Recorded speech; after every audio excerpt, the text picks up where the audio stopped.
What did he do to my brain just now?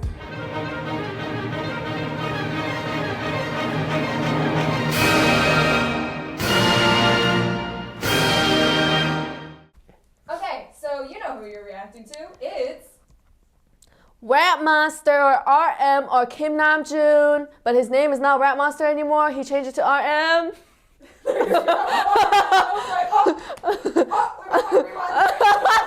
You guys know who RM is, right? Of course I do. REM? RM is one of the leading geniuses of our time. Oh. I happen to agree. Ah. So RM is the leader of a little group called BTS. You may have heard. Oh. I didn't know that, actually. Yeah. In an interview with The Atlantic, RM says that his whole life was an exhibition. Unconsciously or maybe consciously, I've been exhibiting my life for decades, so I said, okay, then let's make it into a real exhibition. And the exhibition is the album Indigo, and so each track paints off a different aspect of his life. The song Change Part 2 is his personal relationship with change. He says he felt like he had always been chasing for eternity, but things kept changing and changing and changing nonetheless, and it was very frustrating.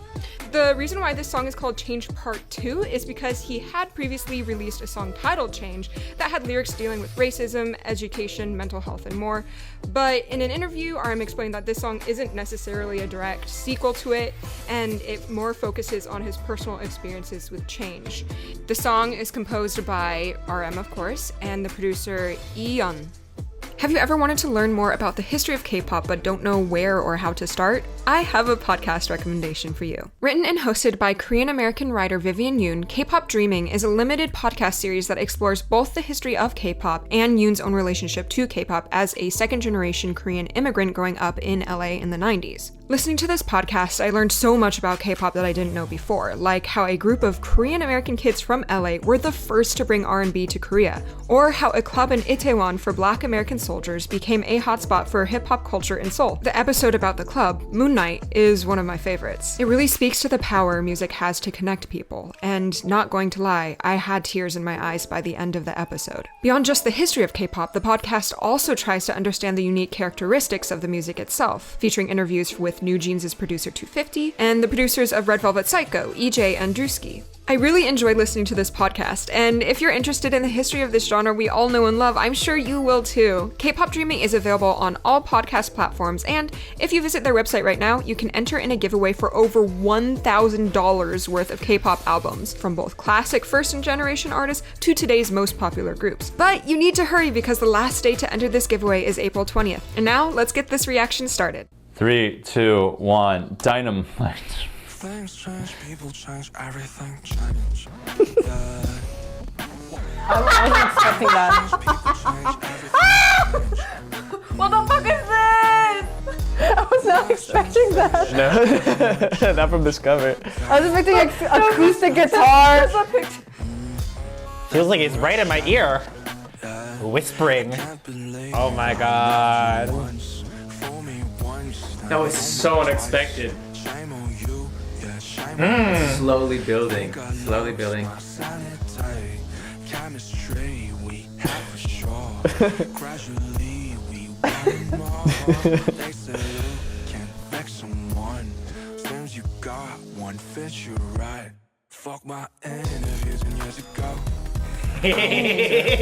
Oh.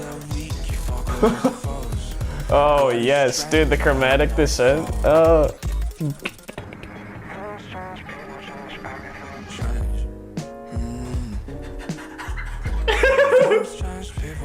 What did he do to my brain just now?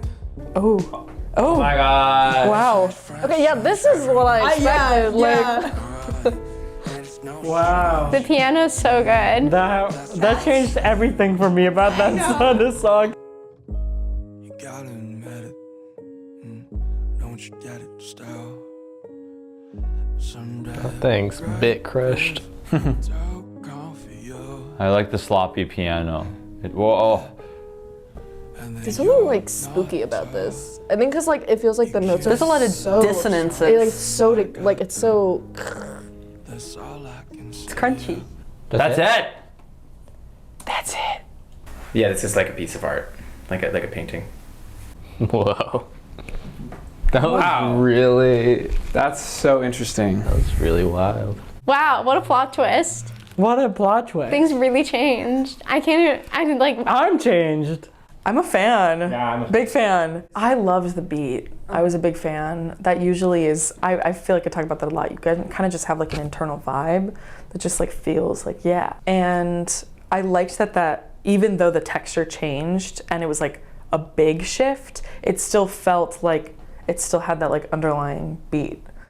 I was listening for the change in like texture because a lot of it started with like a lot of like bass, and then like gradually like it started to add in like some of like these like mid and like high tones, and then like the bass faded out and the mid faded out, and then you just left like the piano. And I thought that was really cool because like that's also the idea of like change, like the texture is changing too.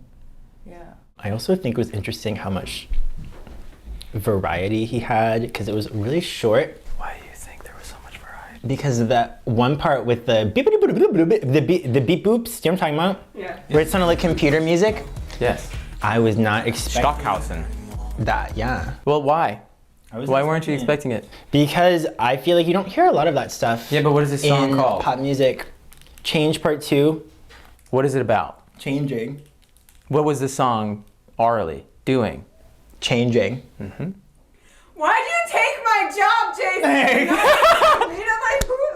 don't feel needed. But like, I quit. I'm sorry. This song has like so much character. This thing grimy as shit. It's so grimy. It's so like, I don't know, like guttural, emotional, just like. Yeah, that was so gritty. Like it was really I intense. was surprised how like intimate like the tone of the song remained even with like the crazy production. With all the style changes, like the instrumentation was actually not as crazy or like as dense as I actually thought it was initially. the piano was so good. That was like sexy piano. What? I thought it was really good. I just was not thinking sexy. Really? I loved it. I would listen to it again just for the piano. It was, I think it was probably a MIDI piano, but an acoustic piano, but just like super compressed and then distorted. It's like super dry, like it sounded like he was like poking it, you know what I mean? Yeah, no, it like almost seemed haphazard, just like notes kind of like falling into place. Yeah, like I don't know, it was very like picky, like. Yeah, just kind of like plink plonk. Like really no like thought happening, like harmonically, not like a bad way, just like it's like a textural thing, and I thought it was really cool. Like almost randomized. First it starts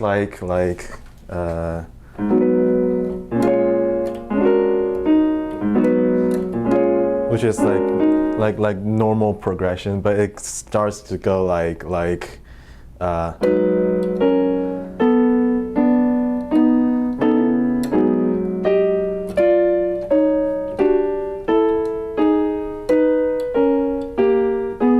it's just like a serial of like 6 thirds and sometimes like fourths and like implies some other like flat 2 stuff, and then it's like country motion,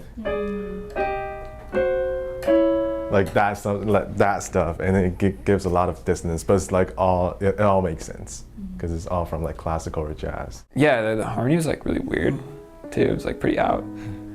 I was kind of into it. But like not in a bad way. Like it was cool. It was just interesting because it totally, it's a vibe. It matches the vibe. You can feel the emotion that he's trying to convey. Like good dissonance. Yeah, exactly. That's what I was saying about like just listening to it. Like the stuff makes sense. With a really specific and like really tangible emotion behind it, and so those choices are guided by that emotional context, and that comes through. In a song where there's just kind of weird chords for the sake of being weird chords, or just like a vocal melody that gets tuned to a note and doesn't quite fit whatever. It's different. There's not a guiding emotional context and like actual reason for that. But for this, there is. It's very strong. It's very obvious, and it comes through. Everything is like dissonant, because like if you think about it, let's say the key center is here. The most dissonant notes that you have, like according to counterpoint, are 2 and 7, and 2 and 7 just happen to be the notes closest to your key center. So like 2 would be like here, unless you have flat 2, then it's this, and then 7 would be here, or that's also 7, but you don't have to go that far from your key center to go to 7. It's right below you. So those are the most dissonant notes. And then like in the electronic part, that's all it's going to. It's just like up a semitone. It's like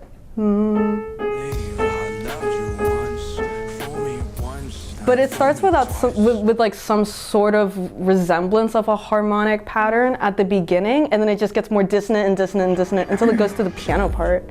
And then it's the same thing. It's like some resemblance of a harmonic pattern. And then at the end, it's like pretty post-tonal, honestly.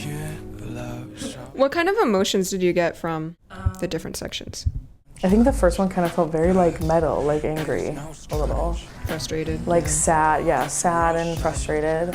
And then I think by the end, it was with the piano, especially in like the upper register, it kind of felt more like acceptance. Oh yeah, like 5 Seasons of Grief. Yeah, like it kind of felt like there was a journey, there was an arc. I felt like the beginning, things changed, people changed, everything changed, sort of felt like fresh out of a breakup, because change can be like such a relative thing. So like when you're experiencing like that change right after you break up with someone, like that feels like such an abrupt change. And so like I think like the almost like raspy like grunginess of like the bass in it like sort of communicated the like anger. It sounded like spiteful. I don't know. It sounded angry. Yeah. But spiteful, like angry doesn't describe it. That's true. Vengeful. Towards the second half, I was like, okay, but like, why would he like do that? Because I'm like, RM definitely has like some sort of like thought process to like a lot of like what he composes or like what he writes. He did the entire top line by himself. He was out just walking. Okay. The song and lyrics sprung into his head. He ran over to Eon's producing studio and recorded the entire thing to a metronome. And he said, Ewan, produce something that just keeps on changing. And Ewan just like mathematically wrote a track. The vocals that you hear right now are the demo vocals when he had first written it and he was drunk. Cool. That's actually awesome. That like totally makes that like makes the vibe. You can hear the booze. Yeah. Within like the laid back. Like, yeah. I don't know. That's like a cool thing to do when you. That's the way that you're producing a song. Yeah, building around something so raw. Yeah. Like that. Yeah. There's just so much great. Instead of messing with it, you just finds a different creative route to go with it. yeah, no, there's so much great creative thought put into this. I think it's really great when, I think that's the meaning of music, and I think RM like gets it, is to like take the listener with like literally with you and like make you feel the same emotions that like he's going through, or like what the lyrics mean, or like what the instruments mean. And like I'm like so like I'm gonna cry. Like it's so It's kind of like James Joyce kind of stream of consciousness type of thing. He let his stream of consciousness just go through the changes orally and paint out what he was feeling in all these random fractured moments. That's why it's reminding me of abstraction, of almost cubism, because it's taking the chair. So like Georges Braque and Picasso, really Braque though, Picasso kind of followed with him, but would take one kind of, it is abstraction, I was right. This is my perspective, there's no right and wrong, but like it's taking like they took like a chair or a chessboard and they would abstract it, because this is what's so interesting about cubism and abstraction, is the idea that there is no one perspective and no one way to look at something. So the way that you see a chair, they painted it from top, side, bottom, diagonal, left, right. They painted it from all these different places, and then cubism was born. and it looks really wacky, but then you can kind of make it out of this abstracted object, right? That's what I was feeling here, was that he took the concept of change, and orally and musically, he was able to see it from this perspective, that perspective, this perspective, and there, this way, and then put it all together into this one thing. And it was incredibly abstract, and because it was all based on the concept of change. So I think that this is a multidimensional concept of change. It's not just change like, oh no, life changed or something happened. It's also he's changed when somebody's telling him he hasn't. So it's like there's a lot of different changes going on. And I think that the aural and sonic realms that he brought us into are like that. They're multidimensional. Like just the way that the word change he's using is multidimensional, because it's coming from different directions towards him and outside of him. And the music was coming from certain areas and outside of certain areas, and were areas that were, I think, sometimes the music was a bit subconscious, emotional expression, as opposed to what he actually felt. It was like a painting. It feels a bit like something I would pass by, like say during, like in time, it would be like during this React session, or in space, it would be like some sort of museum piece. I would look at it and be like, wow, and then I would let it leave. That's just what this reminds me of. Just I like enjoyed a it. moment. Yeah. Separate from the rest of your It life. almost should be experienced like that.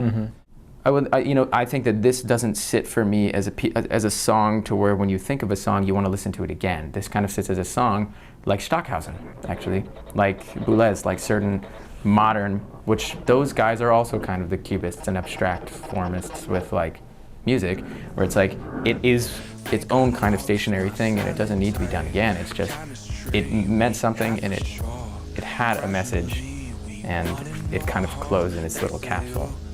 And you can go back and revisit it, but it's not like, oh, it's a song that I want to listen to again because it sounds so cool, good and like makes me happy. No, it's like, this is an experiential timepiece of sound. I got chills in here tonight. Heartbeat. When you get drunk, does Gregorian chants go through your head or something? Sometimes, honestly. All sorts of things in the Rolodex. Q, like just like zoom in on his face and just Gregorian chant. I have problems. Yes, one can tell. Mic drop.